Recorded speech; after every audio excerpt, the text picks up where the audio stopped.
নমস্কাৰ স্বাগতম জনাইছোঁ মোৰ ইউটিউব চেনেল অন্য এটা ব্লগলৈ। মই আজি আপোনালোকৰ মাজলৈ এটা ভিডিঅ' লৈ আহিছোঁ। ভিডিঅ'টো হ'ল যে আমাৰ ওচৰত থকা পথাৰখন দেখাত কেনেকুৱা হৈছে মই আপোনালোকক মোৰ ভিডিঅ'ৰ জৰিয়তে দেখুৱাই যাম। বলক তেন্তে আহক আমি পলম নকৰি ভিডিঅ'টো আৰম্ভ কৰোঁ। ফাইনেলি মই পথাৰ পাই গ'লোঁ। বলক আমি পথাৰত এতিয়া আমি যাওঁ। এয়া চাওক, আপোনালোকক মই দেখুৱাই যাই আছোঁ। এয়া চাওক ধানৰ অৱস্থা, চাওক ধানবোৰ একেবাৰে ফাটি গৈছে। বৰষুণ নাই, আকাশত মেঘ থাকে অথচ বৰষুণ নাহে। মেঘবোৰ ক'ত যায় কোনো আমি ক'ব নোৱাৰা হৈছোঁ। প্ৰকৃতিৰ কি ৰূপ ধাৰণ কৰিছে এয়া কেৱল প্ৰকৃতিহে জানে। এয়া চাওক ধানবোৰ কি অৱস্থা, মাটি ফাটি গৈছে, বৰষুণ নাই আৰু ঘাঁহ গাজিব ধৰিছে। এয়া চাওক,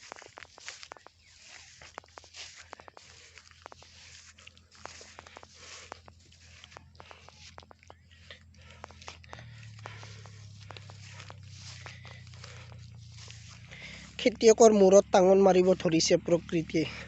আপোনালোকে চিনি পায়নে এইবিধ কি ঘাঁহ হয়? যদি কোনোবাই চিনি পায় মোৰ কমেণ্ট ছেকশ্যনত জনাব যে এইটো কি ঘাঁহ হয়। আচলতে আমি ইয়াক মৌফলা বন বুলি কওঁ। এয়া চাওক, ধানতকৈ মৌফলা বনটোহে বেছি দীঘল হৈ গৈছে আৰু ধানখিনি চাপৰ হৈ আছে। আৰু ধানবোৰ লাহে লাহে ৰঙা পৰি গৈছে, কাৰণ পানী নাই। বৰষুণ হ'লে সাৰ দিব পাৰিলে ধানখিনি ভাল হয়। বৰষুণো নাই, যিহেতু ধানৰ অৱস্থা নাই, গতিকে এইবাৰ কৃষকসকলৰ অৱস্থা বেয়া। কৃষকসকলে কৃষি কৰি চলোৱাটো বহুত ডাঙৰ হৈ গৈছে দিনক দিনে, কাৰণ দিনক দিনে বৰষুণ কমি গৈছে। বৰষুণ কমি যোৱাৰ ফলত আমি মানুহে মেইন কাৰণ আমি যধে মধে গছ গছনি কাটি নোহোৱা কৰি দিছোঁ। তাৰ ফলত প্ৰকৃতিৰ ভাৰসাম্য নোহোৱা হৈ গৈছে, তাৰ ফলত বৰষুণ কমি গৈছে। এয়াই মানুহে কৈ থাকে যে পৃথিৱী ধ্বংস হ'ব। বেলেগ একো পৃথিৱী ধ্বংস নহয়, এনেকৈয়ে লাহে লাহে প্ৰকৃতিয়ে আমাক ধ্বংস কৰিব। বৰষুণ প্ৰায় নোহোৱা হৈ গৈছে। বৰষুণ নোহোৱাৰ ফলত আমাৰ খেতি বাতিও বেয়া হৈ যাই আছে।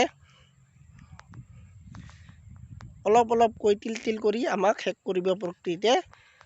এনেকৈ এক মুহূৰ্তত, এক ছেকেণ্ডত আমাক শেষ নকৰে। প্ৰকৃতিক যেনেকৈ আমি ধ্বংস কৰি আছোঁ, আমাকো প্ৰকৃতিয়ে তেনেকৈয়ে শাস্তি দি যাব। আৰু মই আপোনালোকক খেতি পথাৰত বিশেষকৈ আৰু এটা বন গজে, সেইটো মই আপোনালোকক দেখুৱাম।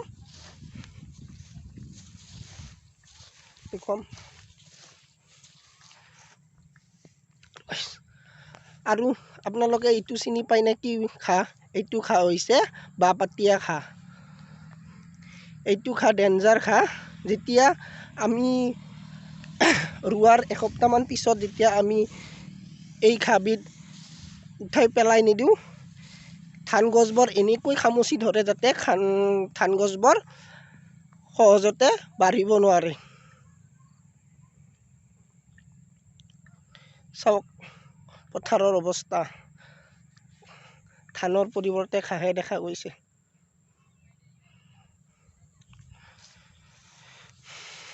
এটা কথা জনাব যে আপোনালোকৰ পিনে খেতি পথাৰৰ অৱস্থা কেনেকুৱা হৈ আছে। যদি ভাল হৈছে কমেণ্ট ছেকশ্যনত জনাব, আৰু যদি আমাৰ এইপিনৰ দৰে অৱস্থা হৈছে তেতিয়াও জনাব। আমাৰ এইপিনে পথাৰত ধানৰ পৰিৱৰ্তে বেছি ঘাঁহে হৈছে। এয়া চাওক, ধানত ঘাঁহ আৰু ঘাঁহ।